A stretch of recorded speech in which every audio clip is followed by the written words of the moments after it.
Interim government যে professor Yunus প্রথমে এসে উনি বারবার একই জায়গায় এমফাসিস দিচ্ছেন যে আমরা নেদারল্যান্ড হতে চাই।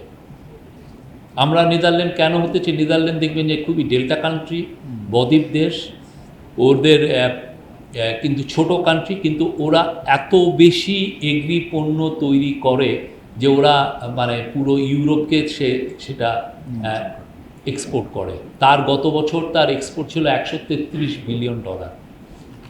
নেদারল্যান্ডের অন্যান্য নেদারল্যান্ড চিপ টেকনোলজিতে অনেক বড়, নেদারল্যান্ডের ইলেকট্রনিক্স টেকনোলজিতেও অনেক এগিয়ে, কিন্তু এগ্রিতে তারা স্বয়ংসম্পূর্ণ। আমাদের মতো দেশ যার 18 কোটি লোককে খাবারের নিশ্চয়তা দিতে হয়, আমাদের এখন অ্যাগ্রেসিভলি সেই জায়গায় যেতে হবে যেখানে আমি আমার পুরো দেশের সবাইকে তো আমি খাবার ইনশিওর করব এই লিমিটেড অ্যামাউন্ট অফ ল্যান্ডের মধ্যেই, প্লাস আমার এক্সপোর্ট করতে হবে। এই জায়গায় আমাদের যেতে হবে। এটা এই গভর্নমেন্ট যদি না পারে আরেকটা গভর্নমেন্ট আসুক, যেই আসুক, ওইটায় যাওয়ার জন্য আমার যা পলিসি আমার সেটা এনশিওর করতে হবে। এবং সেই জায়গার জন্য যা যা পলিসি দরকার সেটার নিয়ে চিফ অ্যাডভাইজার বারবার বলেছেন, নেদারল্যান্ডের সাথে কথা বলেছেন, এফওএর সাথে আপনি জানেন উনি রোমে গিয়েছিলেন এফওএর একটা প্রোগ্রামে, ওনাদের সাথে আপনি নিবিড়ভাবে কথা বলেছেন।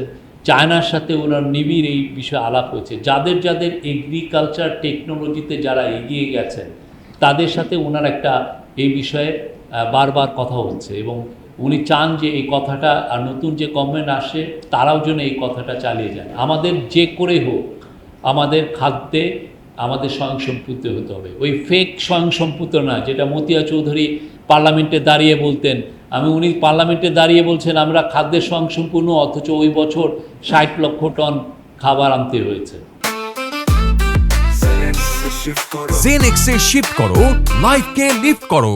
আমরা সেই জায়গায় যেতে চাই না। আমরা এমন একটা জায়গায় যেতে চাই যে আমার এগ্রিকালচারে আমি স্বয়ংসম্পূর্ণ হব, এবং অ্যাট দ্য সেম টাইম আমি যদি স্বয়ংসম্পূর্ণ হই এবং এটার আমার যদি এক্সপানশন, আমার যদি প্রোডাকশন অনেক বাড়ে, যেটা ভয়াবহ রূপ হয় যে আমার মার্জিনাল যারা ফার্মার আছে তারা অ্যাফেক্টেড হন, তারা আর দামটা পান না।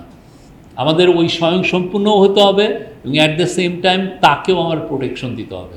আপনি জানেন যখন একটা বড় হারভেস্ট উঠে, আমি যে জায়গার থেকে আসি সেই জায়গায় পেঁয়াজের খুব হয়, আমরা দেখেছি কিভাবে সাফার করে, আমার চাস্তো ভাইরা সাফার করে যে পেঁয়াজ প্রথম যখন উঠে অনেক ক্ষেত্রে দেখা যায় যে পেঁয়াজের মন 1000 টাকা থাকে, তার টোটাল প্রোডাকশন কস্ট মিলে দেখা যায় 1300-1400 টাকা। তো সে যদি 2000 টাকার নিচে পেঁয়াজ বিক্রি করতে পারে, বিক্রি হয় তাহলে তার কিছুই থাকে না সেক্ষেত্রে। তো যাতে ছোট ফার্মাররা বাংলাদেশে যেইখানেই আছেন তারা যাতে প্রোটেকশন পান, তারা যাতে তাদের এক ধরনের সেফগার্ড থাকে, মেজার থাকে, সেটার জন্য এই গভর্নমেন্টকে, এই বাংলাদেশ সহ সামনের সাকসেসিভ গভর্নমেন্টকে দেখতে হবে। এবং এই গভর্নমেন্ট এটা নিয়ে বেশ কিছু কাজ করছে এগিয়ে। আমরা এই জন্য যেটাকে সবচাইতে উনি গুরুত্ব দিয়েছেন সেটা হচ্ছে যে আমরা নতুন নতুন এক্সপোর্ট মার্কেট খোঁজা। আমের জন্য আমের দাম দেখেন, আপনারা যদি রিকল করেন আমাদের গত 10 বছর ধরে আমের দাম কিন্তু বাড়ছে না, আমের দাম একই আছে। আম বাড়ছে কিছু কিছু ক্ষেত্রে, কেউ কেউ যদি খুব ক্লেভার মার্কেটিং করছেন, হ্যাঁ, অনলাইনে কিছু লোককে বুঝ দিচ্ছেন যে এটা হচ্ছে রেয়ার টাইপের হিমসাগর দিয়ে আপনি হয়তো 500 টাকা বিক্রি করছেন, বাট যে মার্কেটটা, যে আমটা মার্কেটে আসছে, যে কৃষক পর্যায়ে দেখা যাচ্ছে 40-50 টাকা বা 30-40 টাকার উপরে উনি পাচ্ছেনই না। তো সেই জায়গাটা তো আমরা চাই না। উনি আমের নতুন মার্কেট খুঁজছে, আমাদের নতুন মার্কেট খুঁজতে হবে যে আমরা যেই পণ্যটা আমরা এক্সপোর্ট করব, এবং অ্যাট দ্য সেম টাইম যেই হঠাৎ করে যখন হারভেস্ট হবে সেই হারভেস্টের সময় আমরা যাতে এই এমন প্রত্যেকটা গ্রামে গ্রামে যাতে একটা ছোট আকারের কোল্ড স্টোরেজ ফ্যাসিলিটি থাকে, যাতে এই পণ্যগুলো স্টোর থাকে, স্টোরেজ করা যায়।